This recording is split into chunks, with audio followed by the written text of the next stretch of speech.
সকলোকে শুভ সন্ধিয়া জনাই আজি সন্ধিয়া কেইটামান গুৰুত্বপূৰ্ণ খবৰ আপোনালোকলৈ লৈ আহিছো। আপোনালোকে ভিডিঅ'টো শেষৰলৈকে চাব বুলি আশা কৰিলো। আজি হৈছে 1 জুলাই। আজি সন্ধিয়া খবৰ কেইটা চাই আপোনালোকৰ মন্তব্য কমেন্টৰ জৰিয়তে জনাবলৈ নাপাহৰিব। প্ৰথমটো খবৰ যদি চাওঁ, এতিয়া 6 জুলাইৰ পৰা বিধানসভা বাজেট অধিৱেশন অনুষ্ঠিত হ'বলৈ গৈ আছে আৰু বহুত এটা বেছি দিন নাই, অতি কম দিনৰ ভিতৰত বাজেট অধিৱেশন এতিয়া অনুষ্ঠিত হ'বলৈ গৈ আছে। এতিয়া বাজেটক লৈ এতিয়া সকলোৱে চিন্তা চৰ্চা কৰি আছে, যিহেতু মাননীয় মুখ্যমন্ত্ৰী মহোদয়ে জনালে যে এই যি 26-27 বৰ্ষৰ বাবে বাজেট অধিৱেশন সেইখিনি হ'বলৈ গৈ আছে। এতিয়া মুখ্যমন্ত্ৰী মহোদয়ে যিসমূহ প্ৰতিশ্ৰুতি দিছিলে সেই প্ৰতিশ্ৰুতিসমূহ পূৰ কৰিবনে বা সেই প্ৰতিশ্ৰুতিসমূহ দিয়াৰ ভিতৰত কোনসমূহ পৰিব? অৰুণোদয় আঁচনি বিশেষকৈ এই যি আমি যদি চাওঁ বাজেটত সেইখিনি সম্পৰ্কে আলোচনা কৰাৰ কথা কৈছে আগন্তুক।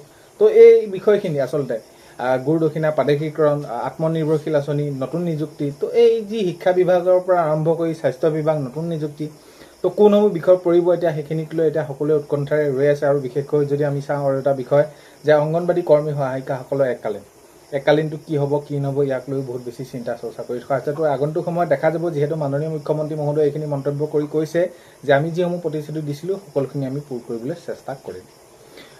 নেক্সট খবৰ যদি চাওঁ, অসম অৰুণাচল প্ৰদেশৰ মাজত যাতায়াত বিঘিন্ন। তো ডিব্ৰুগড় পৰা অৰুণাচল পথ তো হয়, ডিব্ৰুগড় হৈ যি অৰুণাচললৈ যায় সেই পথ বিঘিন্ন হৈছে, যিহেতু এতিয়া এইকেইদিন ধাৰাসাৰ বৰষুণৰ পাছত কিছুমান ঠাইত বানপানী হৈছে, ভূমিস্খলন হৈছে, তো ইত্যাদি এইবিলাক হৈছে। তো এতিয়া দেখা গৈছে অসম অৰুণাচল প্ৰদেশৰ মাজত যাতায়াত বিঘিন্ন হৈ পৰিছে। যোৰহাটৰ আমি যদি চাওঁ ডিব্ৰুগড়ৰ পৰা অৰুণাচলৰ যি পথ আছে। নেক্সট খবৰ যদি চাওঁ, হঠাৎ অসুস্থ সাংসদ ফণীভূষণ চৌধুৰী। তো এতিয়া আপোনালোকে গম পাইছে হঠাৎ অসুস্থ হৈ পৰিছে তেওঁ সাংসদজন।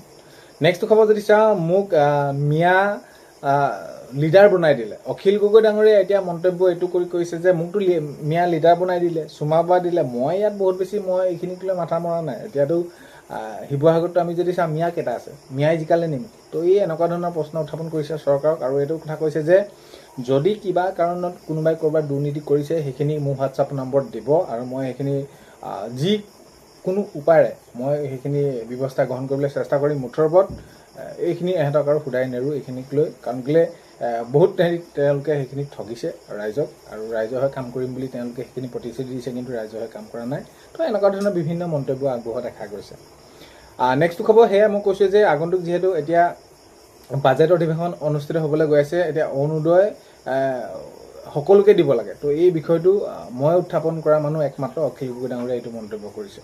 তো এতিয়া দিব লাগে বুলি কৈছে আৰু সেইবাবেই দিছে, কিন্তু এতিয়াও বহুতো পাবলৈ আছে। আৰু যিহেতু এতিয়া বাজেট আহি আছে আৰু বাজেটত মইতো এইখিনি ধৰিমেই, আৰু অৰুণোদয় সকলোকে দিব লাগে বুলি কোৱা মই একমাত্ৰ মানুহ, বাকীখিনিতো আৰু বিৰোধী বুলিবলৈ কোনো নায়েই।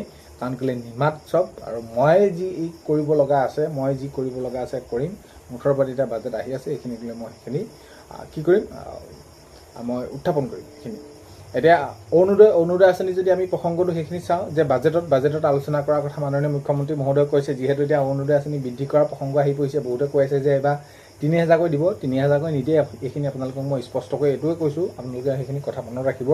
বাজেটৰ আগতে মই কৈছোঁ, কিন্তু 3000কৈ আপোনালোকক নিদিয়ে, এইটো মনত ৰাখিব। আপোনালোকে বৃদ্ধি হ'ব পাৰে। তো সেইটোৱে মাননীয় মুখ্যমন্ত্ৰী মহোদয়ে কৈছে যে অৰুণোদয়ক লৈ নতুন নিয়ম পদ্ধতিয়ে বা কিমান কি কেনেদৰে, অৰ্থাৎ অৰুণোদয়ক লৈ এইখিনি আলোচনা কৰা হ'ব বুলি বাজেটত তেওঁ মন্তব্য কৰিছে।